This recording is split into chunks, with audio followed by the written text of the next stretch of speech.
Welcome, today we're going to show you if League of Legends is actually playable on Linux or not.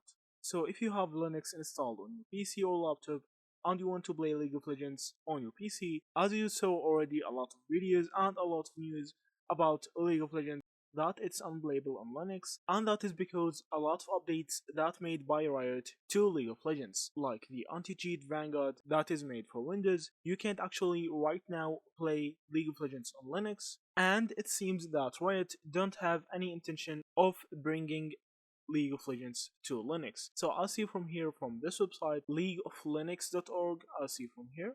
This website is fully created for League of Legends for Linux.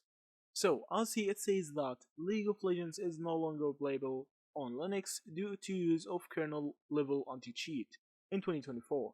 So the majority of League of Linux.org is archived, as see from here. So this whole website is now archived because there's no more League of Legends on Linux. Maybe in the future they can make some of the updates to actually make it more playable, but right now, because of the kernel level security, you can do that. So that's it. Thank you for watching and see you in the next videos.